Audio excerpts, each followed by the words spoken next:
Listen, man, we're done, yeah? We're done with that.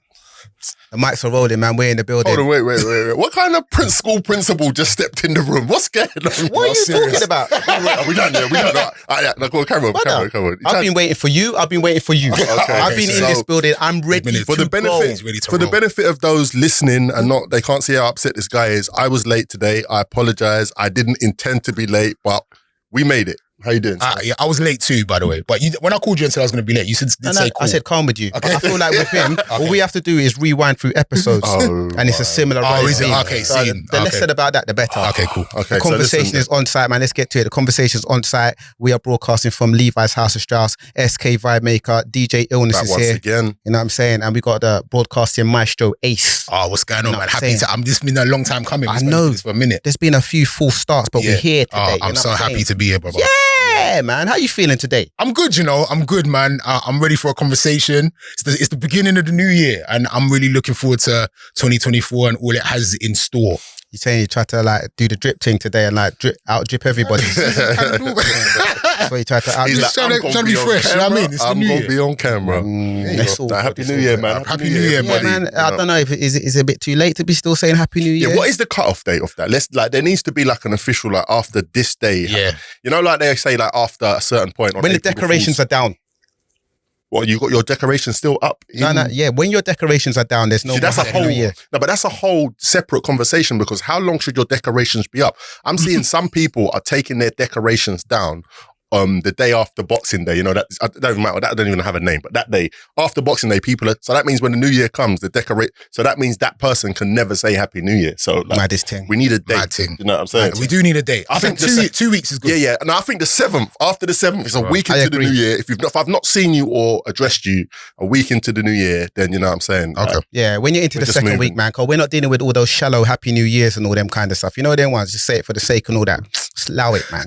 Know what I'm saying? It's a greeting, man. What I got? We're not here for like all of that. Today, man. 21 years on the BBC. You know what I'm saying? A lot of people came for your neck in that time, tried to take your job. You know what I'm saying? I'm sure there's been ups and downs where you've been like unhappy, happy all times. You know what I'm saying? 100%. Talk to us about that, man. Holding down 21 years on the BBC. It's been a journey, man. It's been a journey. And I mean, a lot of people know I started in a duo, Ace and Vis. I was just a youth at the BBC. I was 20 years old when I first got signed, straight out of college. I went to uni for like a couple of months, didn't like it, came back, and God just blessed me. The job was there. So straight out of uni for like 3 months, I came back. We started One Extra 2002, August of 2002.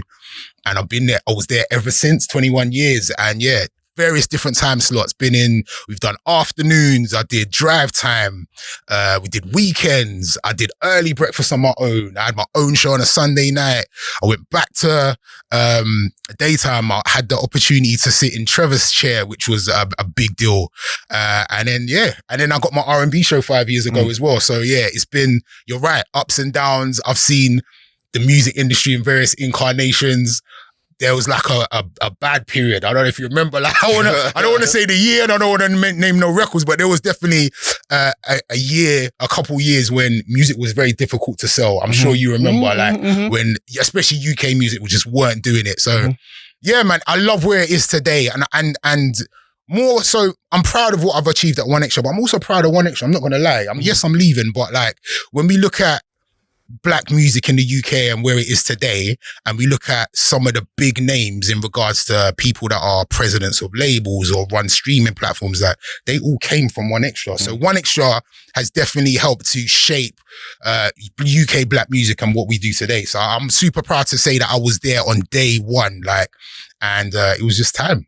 Has there been on record what officially happened between you and Vis though? Because I'm saying like I used to always see you lot in the early days, and then like people said you lot fell out. We're not going to do Passa. We're not. No, it's not. That's fine. It's not Passa. I've never spoken to you about. You haven't actually. You know, and I've never heard you explain it or talk about it. So I don't know. Like, did Vis say I'm going to do my own thing and I'm leaving you behind? Did you say like I want to do my own thing? Was it a natural separation? Like, was it a money thing? Was it a business thing? Like, what was it? I'll say this. Like, for me, Vis is one of them really annoying people, that is just sick at everything.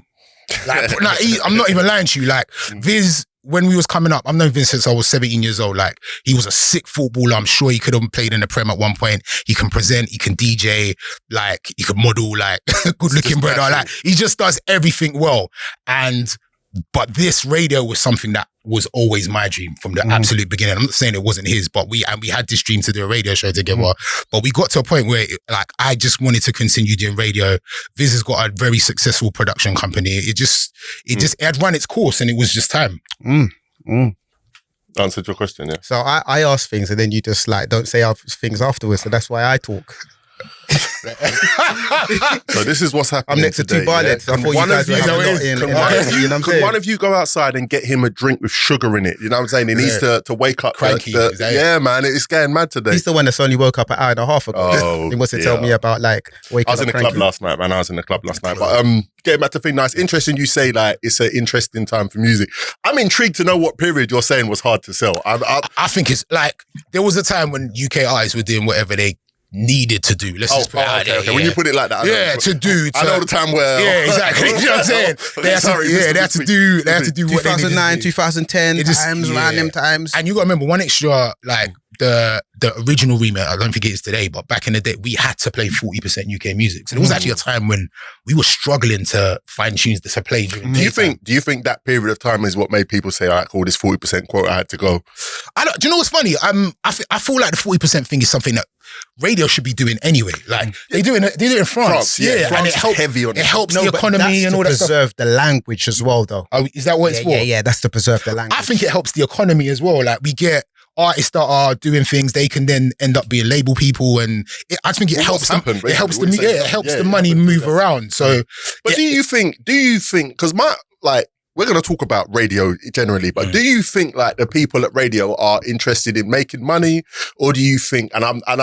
Don't think of people individually. I'm just saying, like generally, like if you go across all of the platforms, are they here for the money or are they here for the music? Because it's like if I had a radio station and money wasn't an issue, having a 40% UK quota would be something that you just install. Right. But then it's like you're competing for attention. Do you know what I'm saying? And if you're going for a period of time where people are like, yeah, this music's mid, let me find something else, that 40% quota will kill you. So what do you think is the domineering decision here? Is it money or is it? You know what I'm saying? The music. But if you promote your own music industry in your country, that's also helping the economy. It does, yeah, 100%. But I also think it's different for me. I think the BBC is different to commercial radio. Yeah, they got to sell adverts. Do you know what I'm trying to say? So I've been on a radio station. I've never had to worry about that. Yes, we had to worry about numbers, but even if, like, God forbid, One Extra had 10 listeners, there'd still be a conversation as to whether to shut it down. Yes, it's done well over the years, but we've never had that pressure to make money. Do you know what I'm trying to say? We've just serviced an audience that needed black music in different parts of the UK when there wasn't, especially at the time One Extra launched, there wasn't that national station that was servicing different parts of the UK that wanted to hear grime or wanted to hear dancehall or wanted to hear hip hop. Do you know what I'm trying to say? So the BBC had a service to those people that weren't being served with this music. So I've never really been under that pressure where it's like, yo, your numbers are not doing well, or like there's a drop off here and the advertisers are not coming in. You haven't necessarily. So I will say I've worked with a lot of people. I'm not saying everyone I've worked with, but the people that I've worked with have always been about the music. It's always been about the progression of whatever scene there is, whether it was DJ Cameo that was like instrumental in grime and passionate about grime, or Semtex that was passionate about hip hop, or Shawnee that's passionate about dancehall. These are people that are really about the music. And that's not just the DJs as well. That's in production. I remember like the early days of One Extra, to get a job there, apparently there was like this mad, intense music quiz about various different genres. A music quiz? Yeah, like it's a deep, you have to show that you're really about black music. Do you know why I respect it? Yeah, because we're like, in previous conversations that we've had, we're getting into this, and with Matthew, we get into this conversation where he's saying that people are speaking on the culture at the moment, like on social media, etc., and they're not qualified. Right? Do you know what I'm saying? And people think that this is an entitlement thing, and it's not. Like, it's nothing to do with age. It's not an entitlement thing. It's to know what you're talking about. You know what I'm saying? It doesn't matter the age And I feel like there's a lot of people sitting in rooms on panels, making decisions, doing lists and that. And I don't know if they're qualified. Do you know what I'm saying? I hear you. I know that was passive shot fight. Nah, bro. Put a name on the bullet or like. Let's do the Cat Williams. What is it? So it's definitely refreshing to know that the radio station was that passionate in that hiring process. Yeah. You know what I'm saying? To say like, if you ain't about your sort, if you don't know your backbone, then you can't come. Yeah, that's brilliant. Are they still doing that now though? You'd have to ask. I mean, they should. Listen, what we're not going to do, what I'm not doing is singling out the BBC. This is not the BBC. I'm talking saying about should radio stations, should they do that? Platforms. Yeah, I think listen. See. All right, let me do it. You know when you have that thought, should I say it? Should I not say it? I'm gonna go. It's unfilled, but I'm gonna go into a weird territory and talk about sports. And there was a time when every single sports commentator was male, and they started to put women in there, and they were like, what do they know about this is why I was thinking, should I say this? But it's like, at the end of the day, there are a lot of women that are into sport. If you look at how the Lions are doing now, but it's like, don't just put somebody in the chair because we all aesthetically like looking at them. Or to fulfill a quota. Yeah. Put somebody in there that knows their numbers. And I think the same should acquire with music. Put somebody there that knows the music, that understands the production, you know what I'm saying? So when they're having a conversation or when they're playing the music, they've got something for you. Sorry, rant over, if that was even a rant. It's a deeper one. It is. But I also think like, in regards to like what you're saying is whether they did it today or not, I think it's changed. A lot's changed. There's so many, like when 1Extra launched, there wasn't so many platforms, and now like we are where we are in regards to black music. There's all of these different platforms and platforms that have got money to be like, oh wow, you was good over there. Come over here, man. Like we'll give you a little bit more money than them. So there's a real production issue, and that's not at 1Extra. This is in general with radio. Like it seems like if you can produce radio, you can. People, I don't know if I necessarily agree with this, but it's like if you can produce, like for instance, if you can produce Greg James, that means that you can produce, I don't know, Ace. That we do two different things, but a producer just isn't a producer. Back in the day, it was more so like, are you an R&B producer? Okay, you'll be great with Ace. Are you a daytime producer? Are you like into pop music? Like, you'll be good with that person. Whereas today, it's kind of like, we're just trying to find producers to just sit in and see. You're getting a lot of insights to the radio station. You've been talking about the BBC a lot, and we'll talk about it. I just want to say Rinse FM, yeah? Rinse FM. Say it again, one more time. I just have to say Rinse FM. One more time. Being part of Rinse FM stable for like over 10 years, the station I'm part of has given a lot of like stations that have a lot more money and are commercial a kick in the arse. You know what I'm saying? Because we've done a lot of things. I say me personally, like a lot of people on the radio station have like, like the people that maybe don't get enough credit, but they are respected by the people that are respected as well. They influence the people that influence. So indirectly. So the radio station and people on the station as well are being part of a very important stable. Just know this. So I want to talk about something now, because I want to also talk about something that you spoke about that I don't know if you wanted to focus on too much, but I want to talk about it, and I hope that you want to talk about it with me, and I'm sure Illness will. That time period we was talking about in the UK, maybe circa 07, 08, 09. It was coming out of the darkness of a period where before that there was a lot of the great artists that are maybe celebrated in legacy now that weren't doing too well at the time. Before 07, you had your Kanos, your Roll Deeps, your Dizzy Rascals. They were a shining light on an underground. Your Lethal Bizzles, your Sways.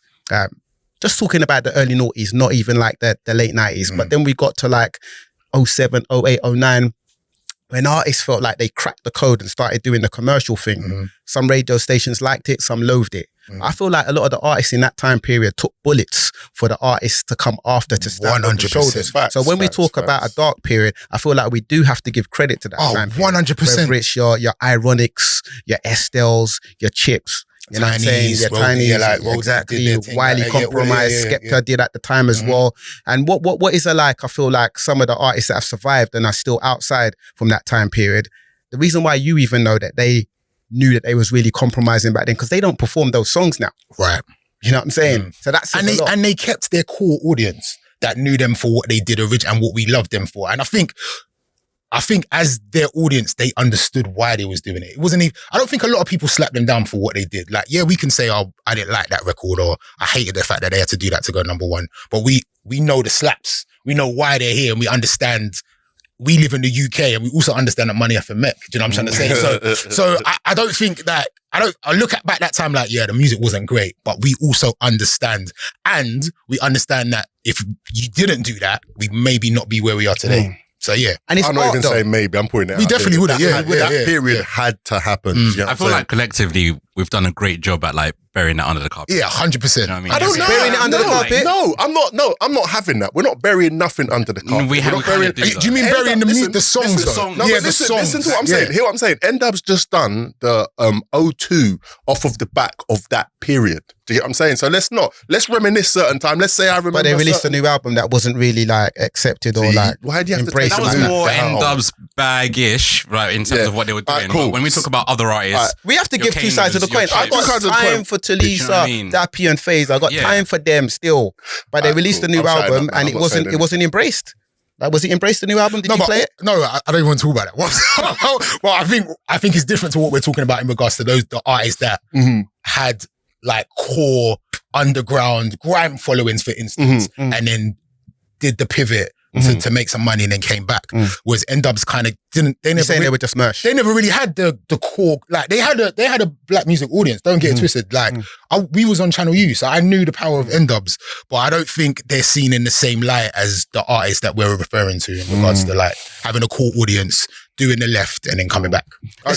There's a lack of historians. Do you feel like that? Like people that know like this UK music history and celebrate it and educate. I feel like that is a problem over here. You see, like, I know that the culture in America is a lot more strong. They got bigger platforms. They've been going for a lot longer. They celebrate the 90s. We're not even celebrating the noughties. Just the fact that a list can be put out of the best UK rappers of all time, top 50, and Sway's not in the list, bro. Wild. To me is absolutely Are we wild. gonna go in with this list? We don't even need to talk about lists in particular, but that is just an example what I want to do, of something though. You get me? I hear you No, saying. that's a perfect example, and it was gonna go there, but we stopped it, right? But what I'm saying is this. So listen, we're reflecting, we're talking back over good times, 20 years of radio, etc., etc. 21. 21. Don't take a year off. 21, yeah. Keep that year for me, Bob. Don't take, keep that I year. apologize.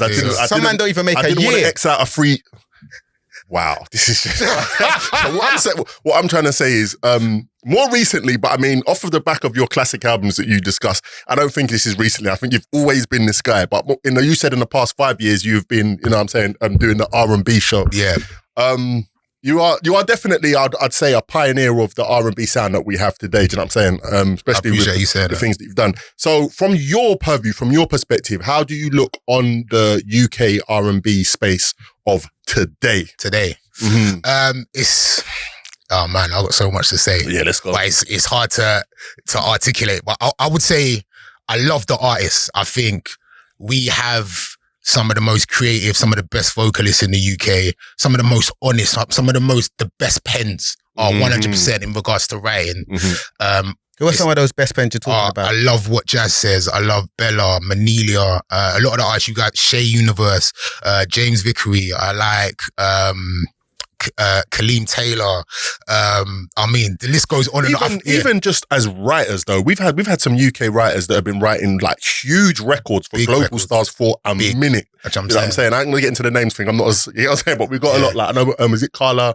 Carla Marie, yeah, she worked with Beyonce and stuff. Yeah, So I it's know like, Jay Warner's got some. You know what I'm saying? We got. Yeah, So, You know who's one of the dopest that don't get no love? I just got to pivot and I just got to put a pin right here. Tiana Major 9 is one of the sickest. Yeah. And not enough people talk about. I'm looking right in the camera right now. What do you think that is? What was the reason for that?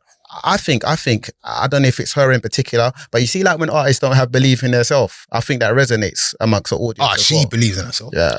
Well, that shut that down. That's the second time he said that. And I'm like, You don't think she believes in herself? I don't know her well enough, but I'm wondering if that's like a thing. I see a vulnerable person when I've been around her a few times doing interviews, so I don't know if it's her or I know a lot of artists. I don't think you'd like say that was the reason. I thought you would go straight to what we... The label? I thought we'd go... The label? I thought we'd go straight there. I don't know if it's the label. I'm just saying, like, I think that the music's good enough. That's often where we go to when we talk about why UK R&B isn't where it needs to be. labels. Yeah. We holding them accountable. Right we do, now. and I don't know if we should or we shouldn't. Well, that's the question. I think today it's like, it's a lot easier to put music out. You don't have to necessarily wait for somebody in a suit or a tie in an office to say, yeah, do that or do this or do this. Some of the artists I just mentioned, Jazz Karis does over 1 million streams a month. Like, she's an independent artist. Do you know what I'm trying to say? Like, she hasn't waited for that big major. Do you think that's resonating on people's radars like that though? Because she doesn't have the machine to show people. No, but like 1 million streams a month, like independently is respectable. 100%. You know what I'm saying? Yeah. But I just feel like, I don't know if that's resonating. Yeah, but if she doesn't have the machine that a Flo has, or a machine behind her that is screaming like Flo's music ain't good though, man. SK, I'm sitting next to you. You can't just start. You can't just start saying stuff like this. No, I mean, with a camera on me.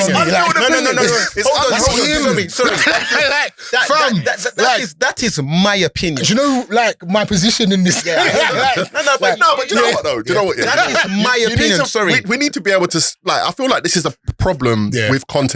We need to be able to say our opinions. 100%. You may believe, and you have said with your whole chest, that our music's not good. I might not agree. You don't even know who they are. Flo, the group, their group. So this guy said, all right, so you just said, I thought that was let's just listen. You said their music is not good, and you believe that with your whole chest, and that is fine. I don't know how the artist, if the artist sees this, will feel about you just saying, yeah, their music's not good. But that's fine. That's your opinion. I don't necessarily agree, or I may not necessarily agree, and Ace may not necessarily agree. So let's just stick a pin in that, and let's get back to what we do like about the the Fly Girl song with Missy was okay. It was a Reebok thing, innit? Like, do you know what? Maybe it's a bit unfair me saying it. And I see what it is. It's a pop thing, innit? It's a pop thing. It's not for me. Yeah. It's not for me personally. Do you know what I'm saying? I think their lane is, they are trying to tap into the nostalgia of that noughties R&B that we loved. And I think Cardboard Box was great for that. I think they may not have touched it in the way that they should yet. But I think they still got time. So this is still new. I'd love to see them in the studio with like a Rodney Jerkins or, do you know what I'm saying? Or, do you know who I think they should link with? Harmony Samuels. Absolutely. 100%. Like he understands He's the guy. Like all the dimensions of R&B, and he can do that for them. So that's a tip for the A&R who's looking after Flo. You know what's ironic? Every time we've spoken about UK R&B, Harmony Samuels' name comes up. He's the guy. Time. Big up H, man. You've got to give him the flowers, man, for sure. How many of these, like, some of the names you've mentioned, like, as the current crop of UK-based R&B, do you think are innovators? Because you're saying that, you know, Flo, for example, they're tapping into that naughty sound, but I don't know if that's innovative. How many of these UK? We have to be honest though. I think like being innovative today is hard, you know, because like everything's been done. Do you know what I'm trying to say? It's hard to not be influenced by something, or like want to recreate a feeling or a vibe, or like, yo, I've been influenced by this person, so I want to kind of write a song that sounds like that, or it's very difficult. But one thing I will say about the whole scene is everyone's different. Everyone's doing their own thing. And I think what I like about it is something that we do in the UK a lot is be like, oh, well, she's the UK version of Lauryn Hill, or she's the UK version. I can't stand that. I don't feel like we do that with the current crop. I don't feel like what is Jazz Karis the UK version of? What is Bella the UK? They're all their own person. Do you know what I'm saying? And I love that today. There's so many artists that have come and gone, and we can see, oh, they've modeled their sound and their style on that person. So I would have to say all of them are innovators because they just do their own thing. Do you think we have a lot of overrated, maybe UK-based R&B artists that people are tagging their hopes on, and we're just like, we really know that they ain't that good, but people are mentioning the name a lot? Oh, SK is drawing me out, man. I don't think that we have overrated artists. I think the wrong ones are invested in. Unfortunately.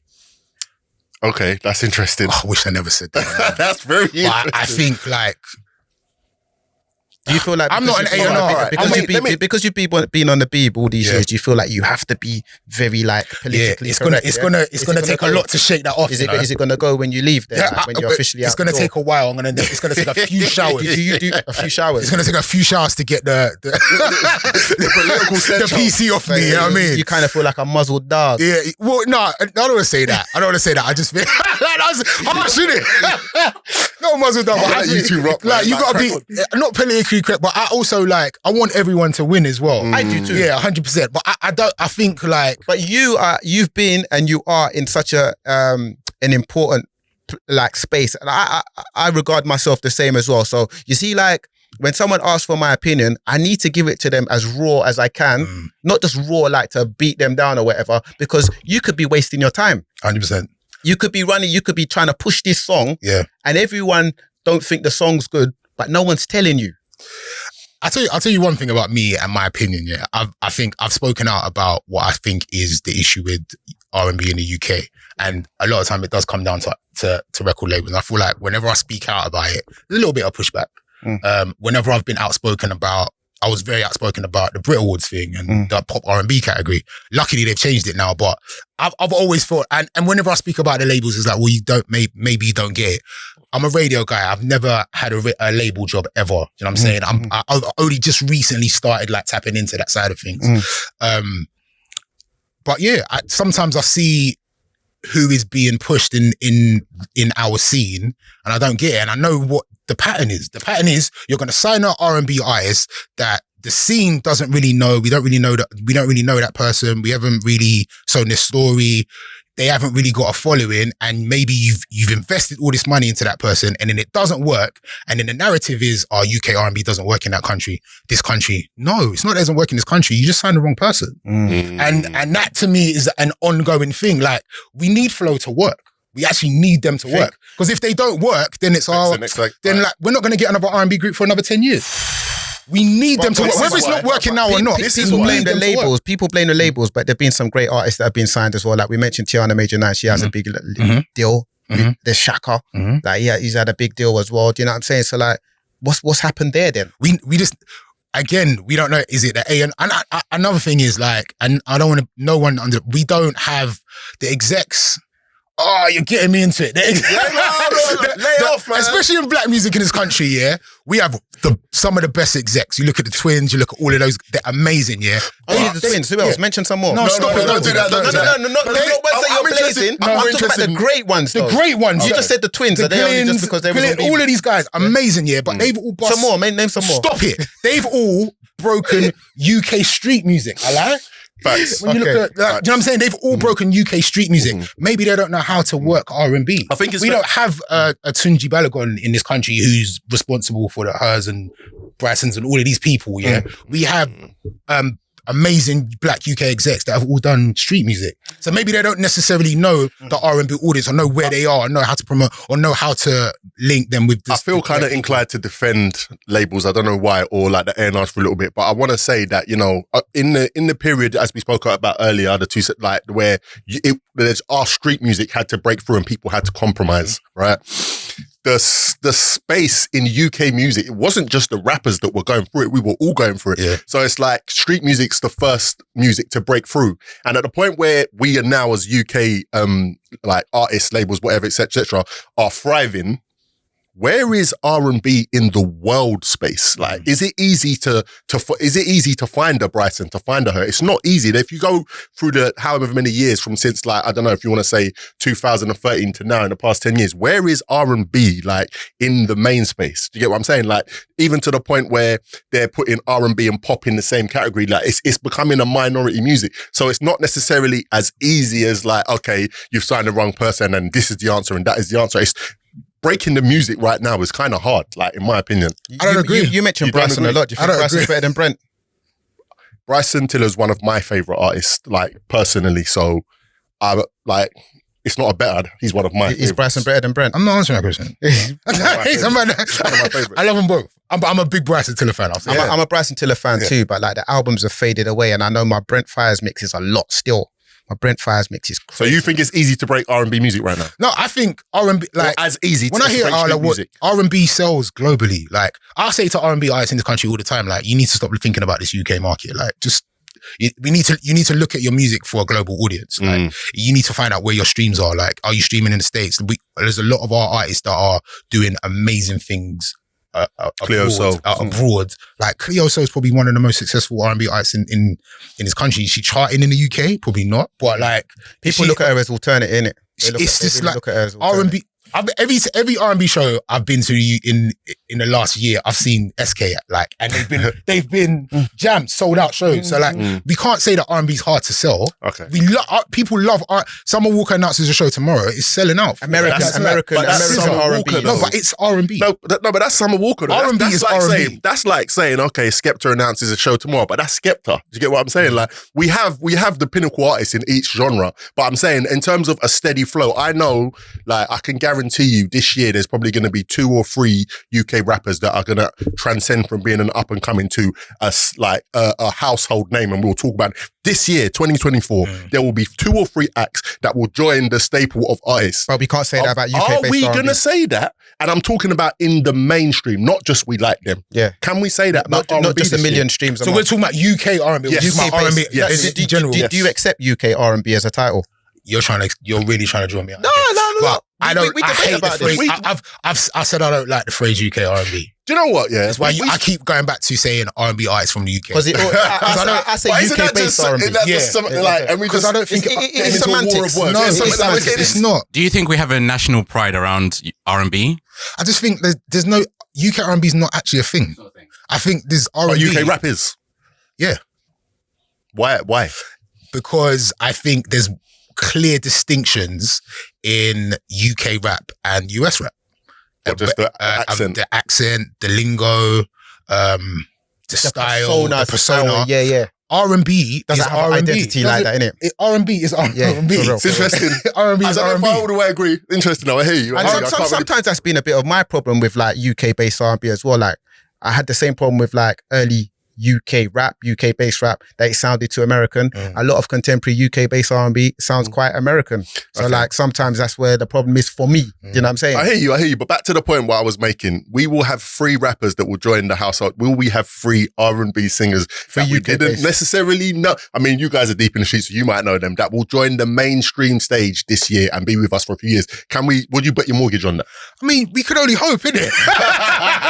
So now you're getting back into We can only hope, but I mean... Cool. So let me ask this question. Because I feel like we've been a little bit negative. Would you say, like, I mean, listen, this goes back. We've just witnessed a list of the top 50 UK rappers of all time, which is very controversial. We're gonna have to do Can't name a top 50 UK R&B base. No. But I'm not gonna do a top 50. But I will say to you, do you feel like we have seen a golden age, like in UK R&B, in the same way we had, like, you know, the grime scene? That was like a gold. Yeah. Sorry, have we ever had like a golden age in the UK? We've had moments. So I don't know if we had a golden age, and some people will probably like get at me for saying this, but I think we've definitely had moments. If you look at what Damage did, or you look at the soul to soul movement. Yes. If you look at Loose Ends, if you even look at what Floetry did in regards to going over to the States and really flying the flag, like that, they didn't really have a scene at the time. That's a long way back. It was just them. All them artists you mentioned, a long way back. So I do feel like we've had pockets of different moments. I don't necessarily know if we Show that Amar Beverly Knight. Show that Amar Beverly Knight. Mark Morrison, like we've had Wayne Marshall. Like these are all moments. Did we say Mark Morrison? Yeah, because he only really had like... Let me just ask. I'm claiming Mark Morrison. Let me ask. I know one song. Did Mark Morrison do more than that? Let's talk about it, because we have to talk about what the song did. So we're just going to let him live on that song? I think we have to. Okay. So is he, and I'm not trying to be disrespectful, but is that not glorifying a one-hit wonder then? Or what are we saying here? No, I'm not, it's not a mockery. I think a brother from Leicester that had one of the biggest R&B songs in the world, we have to hold on to that and be like, yo, this was our guy. Okay. You know what I'm saying? That's why it puts into further context what Soul to Soul done. Yeah. You know what I'm saying? I mean, listen, and Soul to Soul said without loose ends. I think it's sentimental for me, my view on Soul to Soul, like, because for the longest time, I mean, I said this the other day. I remember seeing, as a kid. Yeah, I remember seeing these Soul to Soul songs in movies from America and thinking this water's coming back from the other. This music is coming back from the other side of the water to me. I didn't know that was made here. Do you know what I'm saying? So that's kind of a big thing for me. But who are your UK based R&B legends? I think he's named a few. Okay, so there's a difference between like you know, innovators and the golden era versus legends. When I talk to like some of the legends I get to sit down with, and they talk about UK, the flowers people give Omar, like in regards to like neo soul, like it's weird that we don't hold him in the regard that some of the I sat with Angie Stone. I told her Angie Stone a few years ago. I was a DJ. Angie Stone. Yeah. And I sat with Angie. Go on. what she says about Omar and the way he was revered in America, I think he needs those flowers. Omar's on my timeline still. 100%. My mum played that song when I was There's a thing they say, sidebar, there's a thing they say that our UK is bad vibes. Is that a trait of us not celebrating our people? Lack of historians. Yeah, like I said already. Okay, fair Lack enough. of historians, man. Sorry. And not even just historians. Maybe this is not the archives as well. Like, you know what I'm saying? It's a mixture though. Yeah, If it's there a was mixture. historians, There'll be the obviously, archives, of course. So yeah, Omar, I need Terry to get more love. Terry Walker. I think, like, do you know why as well? Because she was on her own. I feel like she was on her own at that time. Like, she didn't really have a scene around her, but she was still thriving and able to go to the States and work with Salam Remy and Mos Def and all of these people. And Amy Winehouse. Amy Winehouse, we was kind of inspired by Terry Walker and had mad love for her and like checked for what Terry was doing. That says a lot. Yeah, 100%. You know what I mean? So yeah, I definitely want to salute Terry, Omar, and I feel like there's been moments like people don't talk about what Fundamental could have done. It frustrates the hell out of me because they had it all. Like, shout out to Jermaine. It looked like it was gone. It looked like it was gone. I remember once going to the show at Hackney Empire, and at the time ATL, do you remember that group? Calling all the girls. They were performing. Don't do that, man. We're music connoisseurs. Man said ATL. There's other people in the room. There's other people in the room. I'm saying, you know what I mean? There's people listening that might not know. Yeah. No, but you looked at us though. But Fundamental were this new group that just came and absolutely bodied this show, like stole a lot. I remember watching it. Is it Playground? Their big Playground. Yeah. Sorry. Yeah, man. That for me, I don't know what happened. Like, one day you guys need to get them on the pod to explain, because I think that was the biggest miss in terms of UK I do know music. that they all, well, not so much all, but I know Jermaine and what's the other one's name, man? I'm terrible. But they went to America and they were writing, etc. Farron. Well, Farron, there you go. Because I know they've worked with. Farron's all over LMA's album. He's been writing he does a lot of writing today. Yeah, he's got some great music out there as well. Do you know who I just want to mention though? Just not as Fundamental carry. I don't want to say legend, but you spoke about going to a show and seeing Fundamental perform. Yeah, I remember going to a Faith Evans show. I feel like it was in Hackney in that club called Ocean. It was an early show, like long way back, and I saw Cassius Henry support her. Wow. Yes, Cassius Henry. Big up to Cassius Henry. A lot of people might not like recognize him. He had one with Freeway. He had a Freeway. Freeway feature. Yeah, produced by Kanye West. I'm talking about, like, there's one thing like the music, but you see performance. Yeah. Sick. Salute to him. He's one of the few artists I've not really like acknowledged before and seen perform live and said, this person's a don. The other one's Ed Sheeran. Oh, if we don't mention Nathan right now as well. Yeah, Nathan. No one talks about the album Masterpiece enough. That is, it literally was that. You know what I'm saying? Legend for you. I want to say that, especially that album, like, he had a full body of work that wasn't even like an EP. It was like a very well produced R&B album all the way around. And he had a lot of songs that, like, I'm sure you've heard as well, that weren't even released. Yeah. He had a bag of stuff. Touching on what I said earlier about, where the scene was at in the time, if that album had come out maybe 5 years later, I think we'd be having a different conversation. 100%. Because we just weren't ready here yet, man. And I think there are a few artists across genres that have suffered with being ahead of their time, and I think he's definitely wrong one place. of them. Yeah, it's too early. You didn't mention Craig David though? Of course. Goes without saying, yeah? Yeah, I have to say that, 100%. Modern day, like, maybe more contemporary legends that we got out here, like maybe like we talking about like LMA. Yeah, I just think Craig David is a UK music legend. Do you know what I'm saying? It's like R&B, he's just... Well, he does R&B well. He does garage well. He does dance music well. He's just outside. He's just out here. He's just he's a UK music legend. I think he's a legend of legends as well, because not only does he have the track record and he, like, he's actually talented. Yes. You know what I'm saying? Some of these other artists we might mention that are like got moments and maybe not as talented. It's SK Vibemaker. Yeah, that's his thing. That's his Definitely. name. Why do I have to talk about stuff that people don't want to talk about? No. Do you know what? I'm here for it. I feel like we haven't mentioned anybody. Your tone today is a bit aggressive. I'm just going to tell you, tone down. Take it easy, man. See, look, you want to fight now? Look at him. No. This is aggressive. Yeah, man. Anyway, it's comfortable, like just dropping grenades. Yeah. You know, and just watching it and seeing what happens, isn't it? Like, you know, like, let me just drop this here and see what happens. The COD game, they got the handgun. My man's just dashing grenades and he's got the Uzi and he's like, yeah. But anyway, sorry. You're Jamaican though, right? What are we doing? No, I'm saying that like we were not acting like, you know, when you grew up, like it was Bants, the barber shop, everything. Oh yeah. You know what I'm saying? I'm not saying like, man, don't do this on purpose. It's like, what have you grown up in? It's you're not acting me. like you're shocked. In me. No, I'm not. Yeah, shocked. brother. I'm not. You know what I'm saying? Like you know the thing. You know the thing. You've just been part of the BBC for such a long time. Okay, like we're flamming and jumping and skipping and all kinds of things. Yeah, I skip though. I skip proudly. Yeah, I'm saying though, like, do you feel like because you've been in the system that you've really toned down? Like, you know, you said you're gonna have to take a shower and all them things. You know what I'm saying? I didn't mean that. When can we get like the unfiltered Ace come back in this Ace, pod man? What does unfiltered mean? Like, I'm never gonna come out and just start going in on people. That's just not me. But do you think I go in on people though? I feel like you are. I don't think you go in on people. I think you're here for the you're unfiltered. You're unfiltered. You're here for the chaos. And I feel like you don't care if you offend people. This version of me, you know. Was it worse before? This version of me. Was it worse before? It used to be worse before. Fam. This is like, I feel like I'm being quite like politically correct. I'm never trying to offend or stifle or hurt nobody. I just revert back to what I was saying to you before. I don't want people to waste their time. Right. Like genuinely. For example, how many times could you have maybe gotten a gem of like advice from someone earlier on in your career, yeah, and you might have been able to slipstream 100%. A bit more? Rather, certain of these artists, they could be maybe A&Rs, they could run a label, they could do something different or whatever. If you're going to send me your music, I'm taking my time to listen to it, yeah? And I'm going to give you the feedback. I might as well just say nothing then.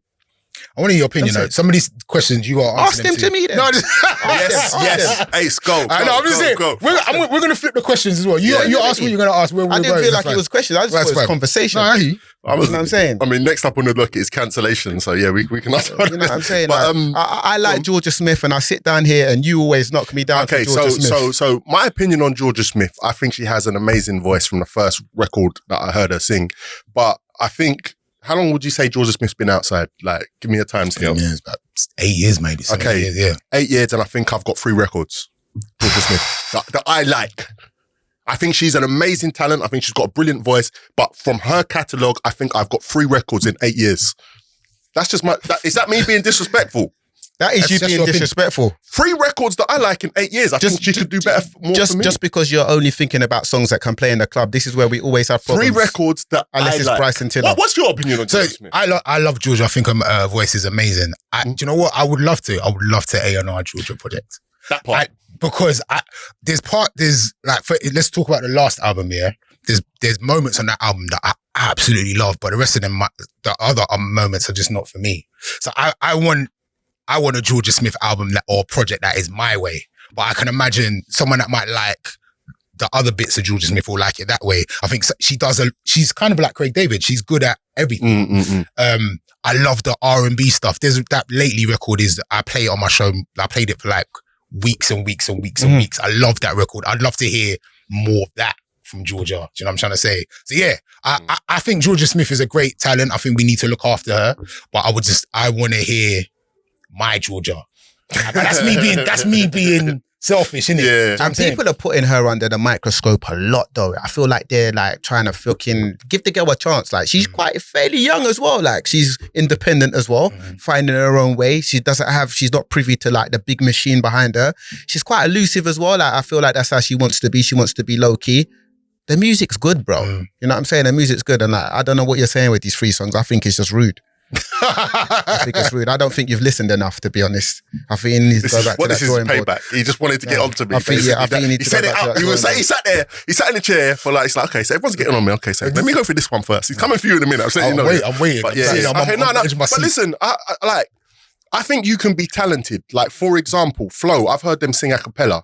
I think they've got amazing voices, but we can't knock their talent. But you said, for example, the music's not for you, or you're not.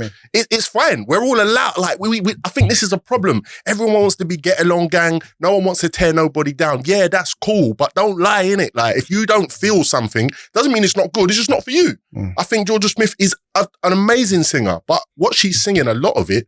Personally, I'm like, next. Personally, are you just saying that you think she's an amazing singer? No, she can really sing. Yeah? She can really sing. She can sing, yeah? She can actually sing. She can really I'm just making sure you're not just saying that, because that might be some filler conversation you're saying. I think she can. No, people just say stuff. They just fill out the conversation. I literally just said that. I think and then said that for you to say that. No, I think cool, let's move on, man. Because I also think that, I don't know whether like, you see the style in which she sings, it's a style that a lot of singers try to sing in, but they can't pull it off. Right. You know what I'm saying?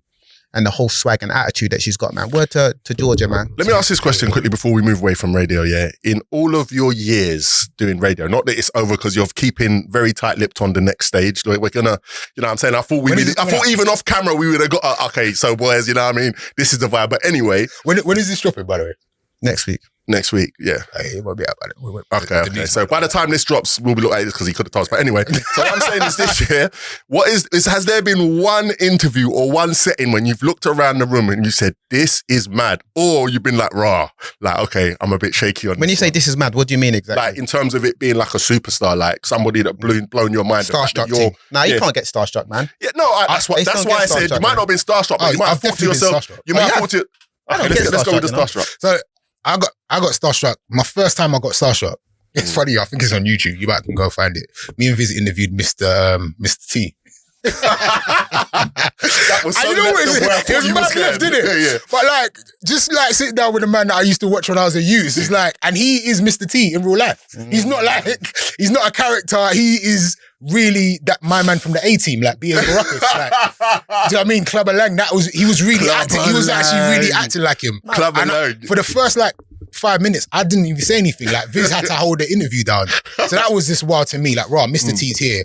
But one recent time I will say, and this is me probably flexing a little bit, but it's fine. I had the call to go interview Usher at Vegas backstage at the residency. And you say a man went into the room doing a Harlem Shake. It was the way it happened in Atlanta. The way it happened was nuts because like I was at South by Southwest last year and I got a call to say, Usher's releasing a new record, but he'd like to speak to you.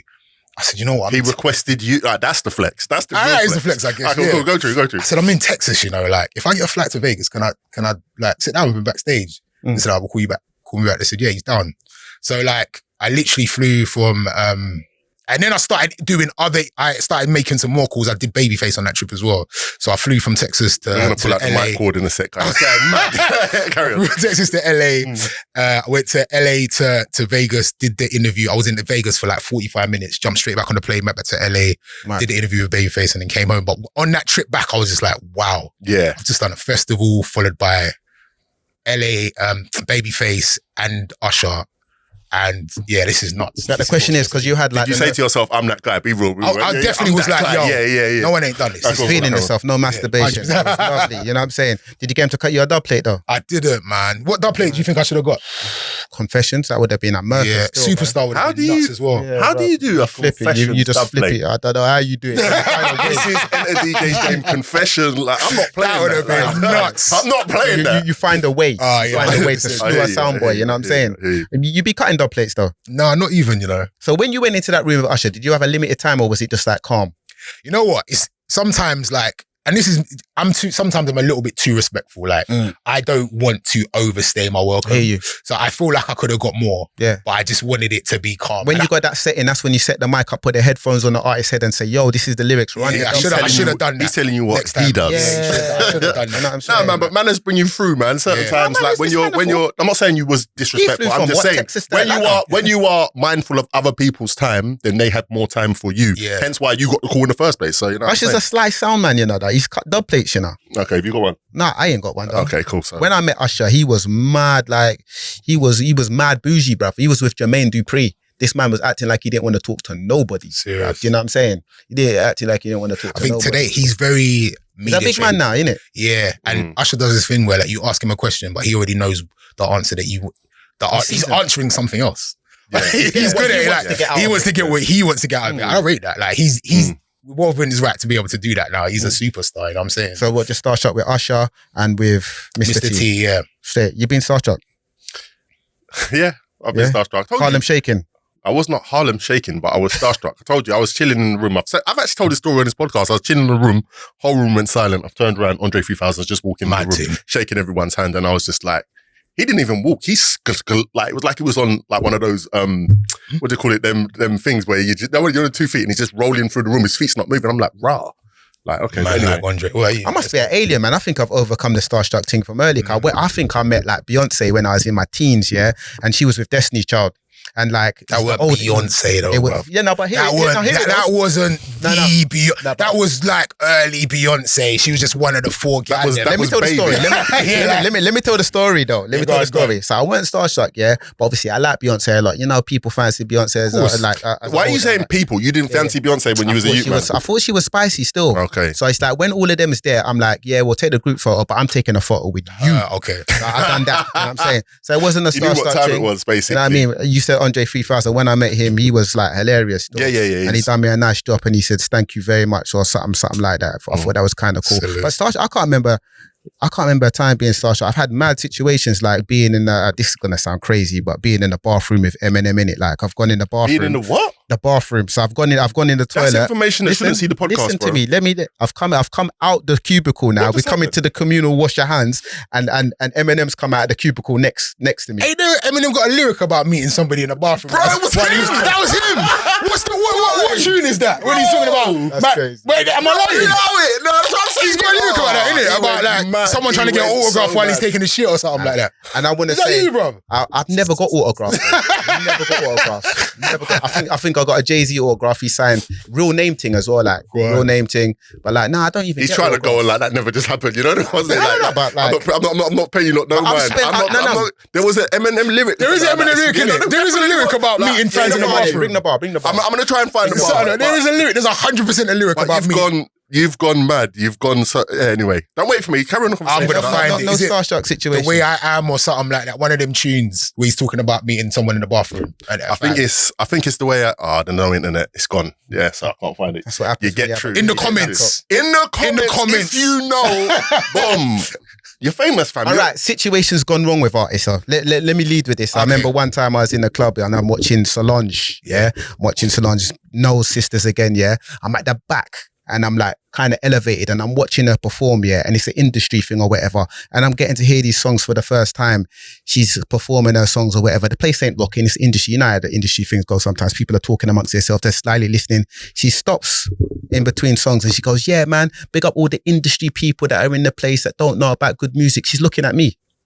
He's looking right at me, bruv. Why? I'm like, because he was talking. I'm like, right. Because he was talking. No, I'm just watching, but I'm not moving. I'm like, oh, you wasn't vibing. You was watching. Like, you know what I'm saying? It, like, she walks through the crowd, and then as she's walking through the crowd, I went up to her. I made a beeline to go up to her, like, yeah, what's going on? How you doing or whatever? She was all nice vibes though. She was all nice vibes. But I know when she made that comment for me. That was sure. Yes. You didn't want to take it. You might have No. She looked right at me. Obviously, people. Why should pick you out of everyone? I'm not going to comment. Maybe because she could see me because I was kind of like elevated at the back, and it was a slightly small venue. You know what I'm saying?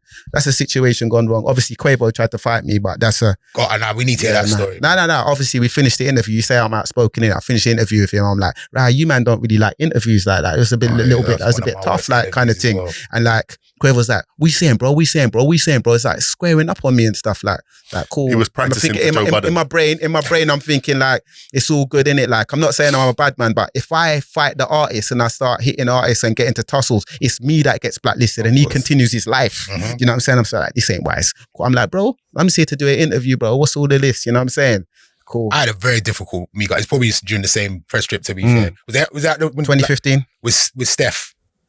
When they I don't know who Steph is. I don't remember Steph. Oh, you don't know who Steph is? No, what? Steph is like Steph. Like Steph, you're just saying Steph. You mean Steph London? I mean Steph London. No. I was in the same place.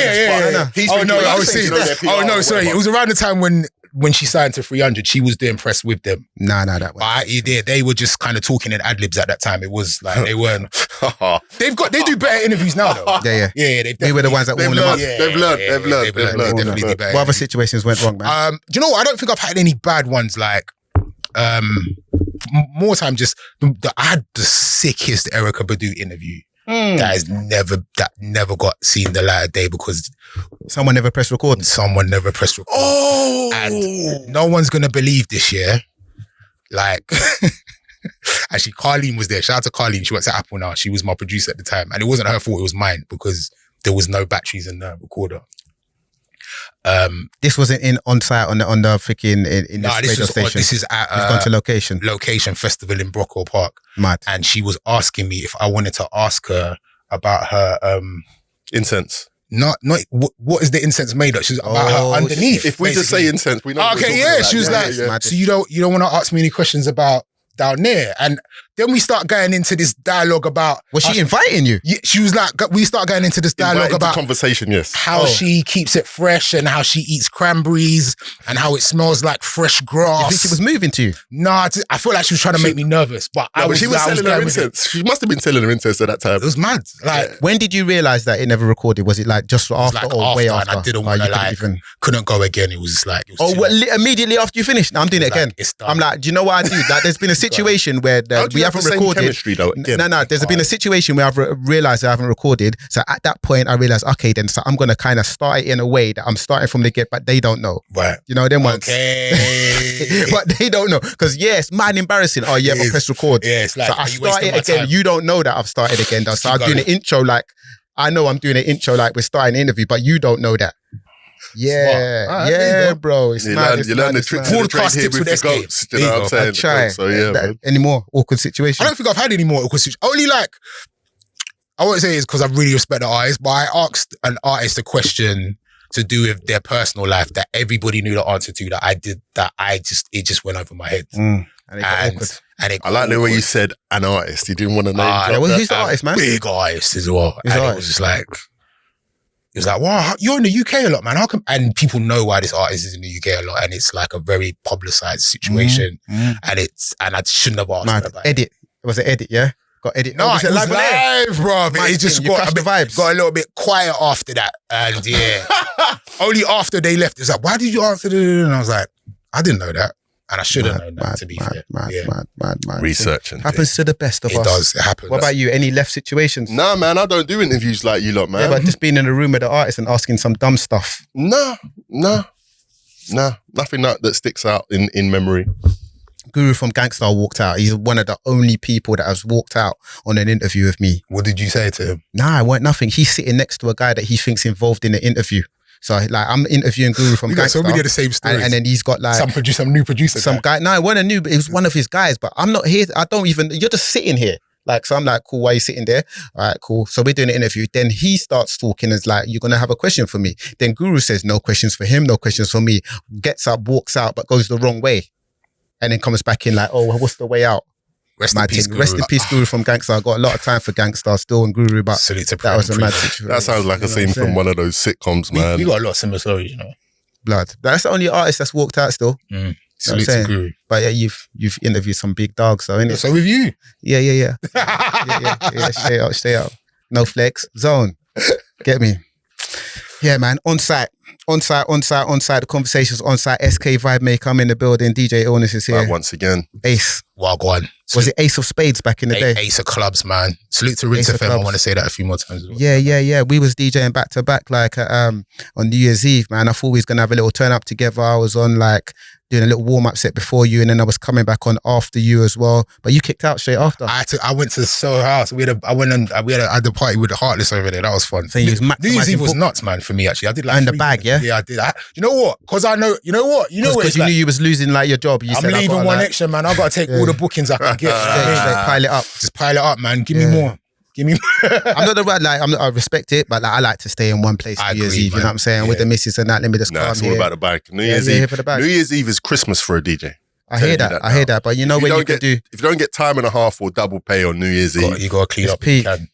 Yeah, I mean, usually like to be out of town Christmas, New Year's Eve. It's like you have the most fun doing bookings out of town. But I had one in London. I thought, let me try and do a few more. So that's cool. That's what it is, man. Like I said, the conversation's on site. SK Vibemaker, DJ Illness, Ace is in the building. MTK is behind the camera, sorting out things nicely. You know what I'm saying? How we looking? How we sounding? Good, yeah. Yeah, got us 3D and all of them things. Their lighting's all good. Rachel's in the building as well. Hey. Are you still with us, Rachel? She's here. She says she's here. You know what I'm saying? All right, so listen, before we get out of it, we're talking about genres. We're talking about, is he pop? Is he R&B? Is he this? Is he that? Something that crossed everybody's timeline this week. Mos Def, what name does he go under now? Yasin Bey. Yasin Bey. I didn't want to mispronounce it. So I'm going to still call him Mos Def, man, because that's who he is to me. Was on an interview and he was baited, I want to say, into a question about Drake being hip hop. Because he even said, are we doing this, before he answered that? And I think that's kind of important for what I'm going to say after. But it's all over the timeline now. Is Drake hip hop, guys? Now, what are we saying about that? Ace, over to you. Yeah, over to you, man. Drake is hip hop. Of course he's hip hop. Drake is hip hop. But I thought you would have something more controversial to say. I was waiting for that. Big commercial, man. Not controversial, man. Drake is hip hop, man. Drake is he makes big songs, and he makes commercial songs as well. And I think it's smart, man. Like, we are in the music business. Do you know what I'm saying? And everyone has a decision about what type of artist they want to be. At the same time, let's take it polarizing. I might like Griselda, and then I might like Drake. It's as simple as that. Do you know what I mean? Like, I can like both. What's the problem? Don't criticize me because I like Drake. There's parts of Drake that I don't listen to. There's a very pop-esque part of Drake, like all of them, like R&B, like, you know, them R&B Drake songs when he's singing and that. I never want to hear Drake singing like that, like a proper singing song. I don't want to hear them songs. So I feel like there's, and I've said this many times before, I feel like there's Drake fans that like Drake for this and they like Drake for that. There's so many Drake fans. There's so many pockets to his. Yeah, they like him for different things. You know what I'm saying? I like the hip hop that he does, man, and I recognize Drake for what he is. And I think even if Mos Def was asked that question again, I think he'll change it and clarify his comments. What do you think? What do you think he would say? I think he would say, he was pushed into that question, innit? Yeah, he was kind of baited. Pushed into it because he actually said before he answered, "Are we doing this?" Yeah. Yeah, maybe not verbatim, are we doing this? But he did ask, what, like, are we going there? And then it's like, all right, cool. I don't know about baited. His response seemed like he had that on his chest. Yes, yeah. I got the impression. I remember Mos Def is team Kanye as well, though, innit? I got the impression. Historically. I just want to say, I got the impression that this is an off-cam conversation that she insisted bringing onto camera, which is why he would ask, are we doing this? That was the vibe I got. I'm not clear. No, or maybe it was a swerve in the conversation. Okay, either way, that was what I got. That's what I kind of thought. And it just, I mean, listen, for me, it was ridiculous. And what I enjoy is knowing that Drake is the king of petty. Like, he is the king of petty. I saw something about this woman that he was dating who left him for a basketballer. So he put her voice note on his last album for the Dogs, complaining about him, and we didn't even know. You know the skit where he's talking about the oxtail. So Drake is the king.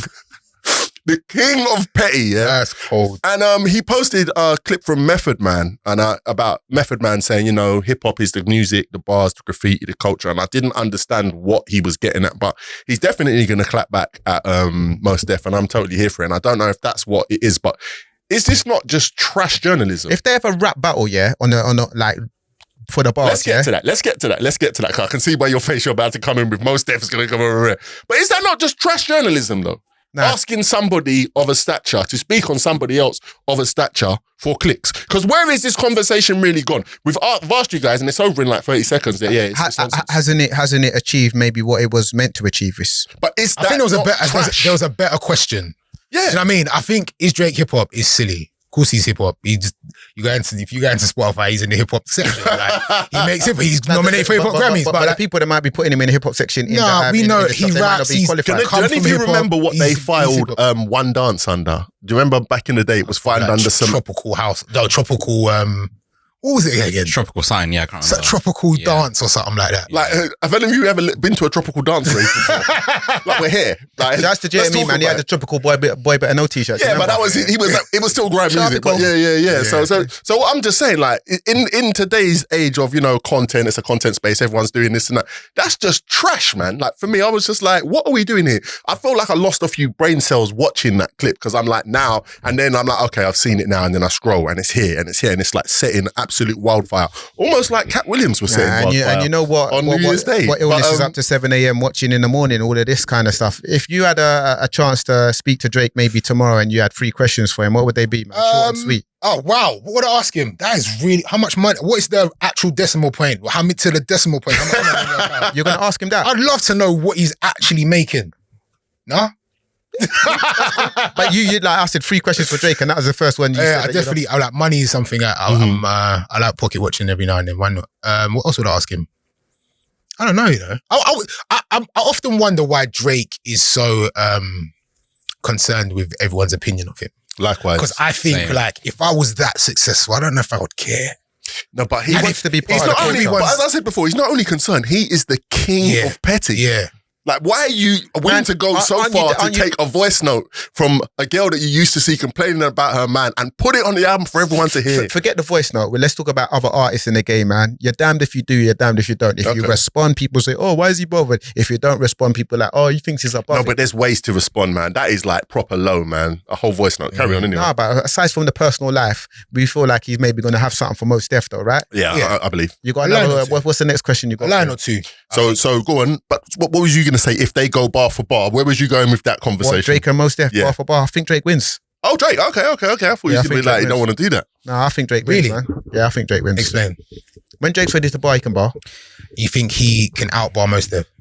But do you think Mos Def is God MC? I'm not saying he's a good MC. I don't think Drake can outbar Mos Def. I think Drake would probably Can Mos Def outbar Drake? Yeah. Yeah, you think so? I wasn't about bar for bar. We're talking about in a battle. Barring. Yeah. Yeah. I think Drake would create a moment that would make Mos Def look, less superior. Like, I think he could. If we look at back to back, it was a banger, fam. Like more than a diss track here. It was an absolute stone cold banger. Like whatever you come after, it's gonna be difficult. You could be saying the most lyrical things, like you could be hitting, but the fact that we was all raving to it was a joint. Yeah, you know what I'm saying. Yeah, and listen, Drake's got the ability to do that. Okay, whereas most might not. What I want to say though, I just think that maybe Drake doesn't like just beat Mos Def. He didn't get away with that with Pusha is all I was going to say. What?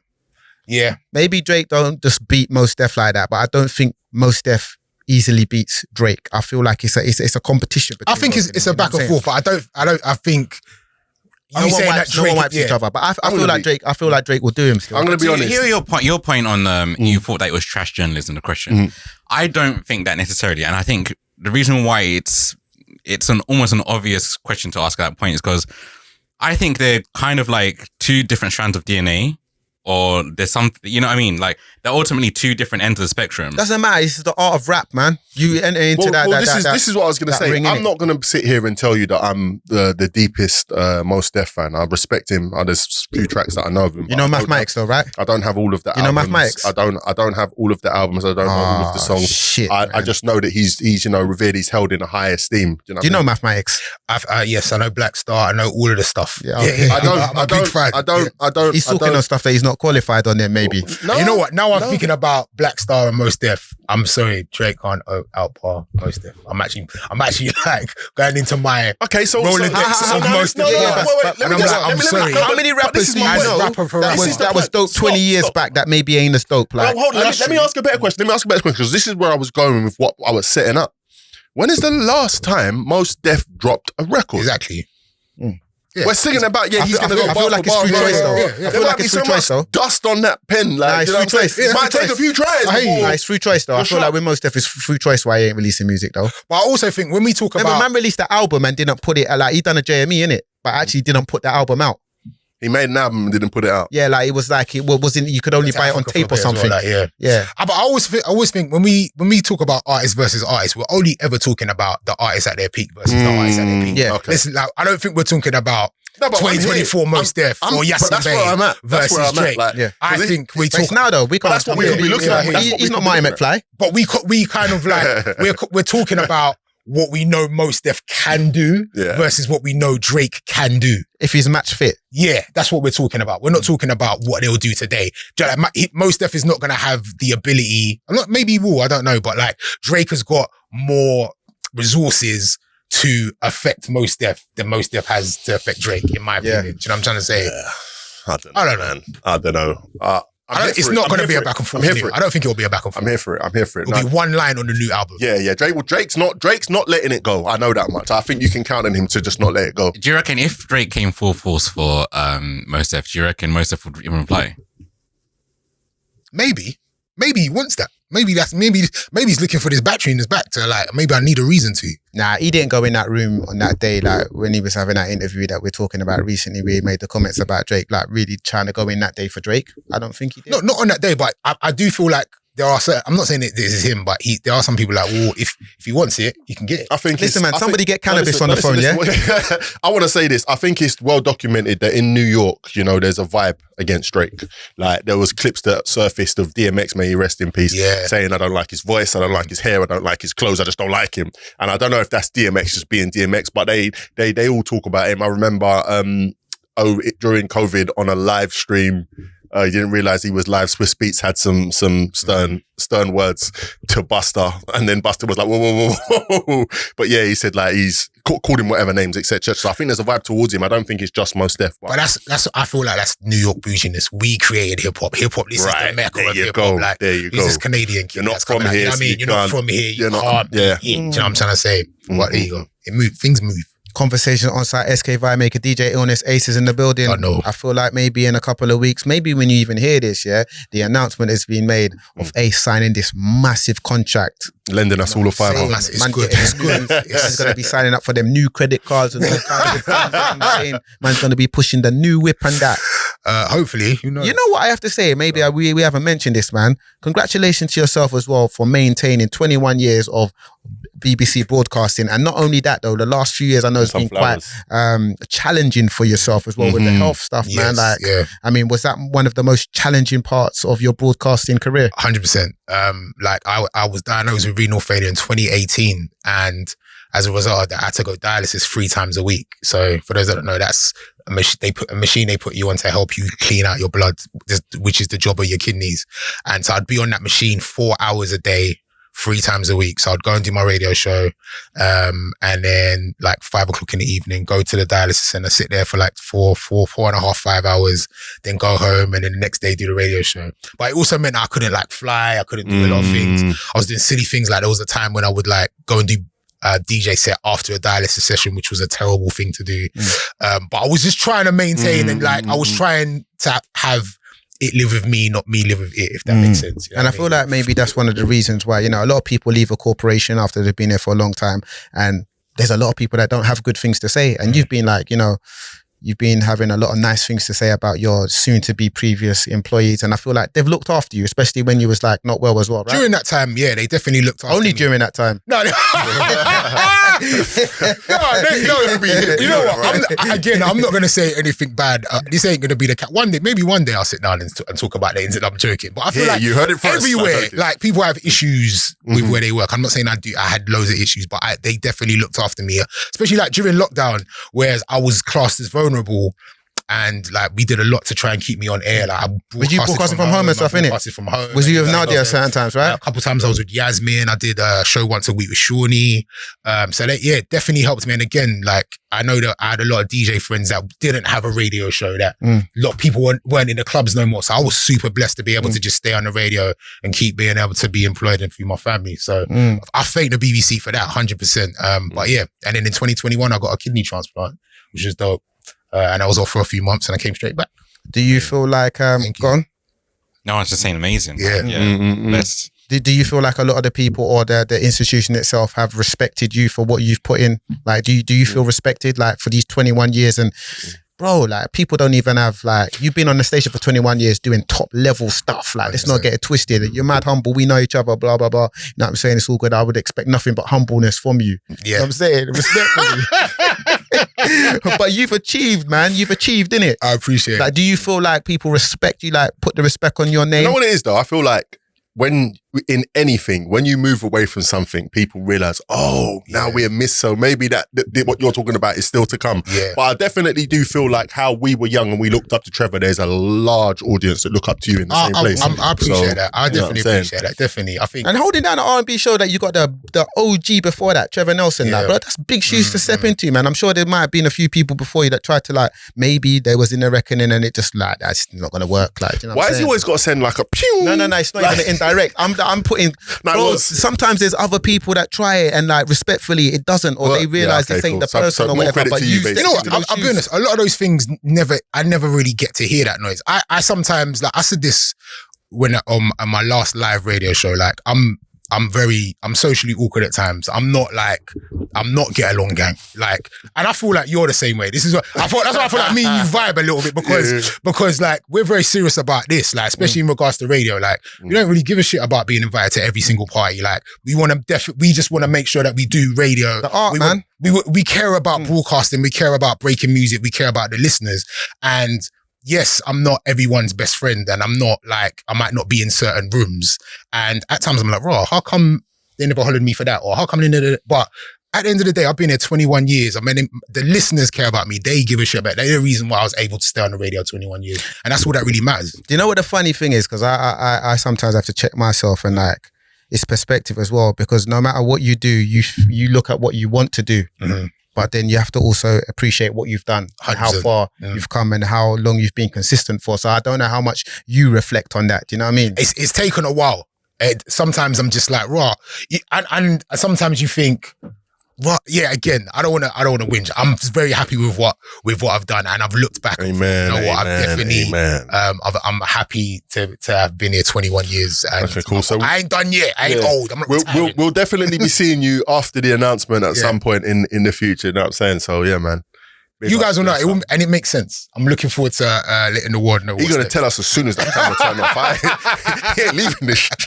Pay rise? It's nice. Why you always got looking after me, man? Right, cool. No, remember like when it came to the Drake conversation. Oh yeah, he was pocket watching. I was pocket watching. What's your number saying, bro? Are you good with your money? I'm terrible. Oh bro. shit, really bad. Like, are you good with your money? Exactly. That's saying no more. I'm 50-50, man. I feel like I learned like financial literacy quite late in life. Like, I think everybody does. Everybody that comes from where we come from, they pick it up late because because a lot of people you're too busy trying to get it. Then when you get it, you got to get what you didn't get when you didn't have it. And then when you get all that, it's like, okay, now I'm here. What's next? For sure. And that's when you start thinking, okay, investing, woo, woo, woo, woo, woo, woo, and then you get old with all that. Have you seen that picture where there's different stages of life and how much money you've got in the bag? And then when you've got all the money in the bag, the end of the cliff is there or something like that. It's like, yeah. So anyway, yeah, people, man. ONSITE. Don't know. Big up.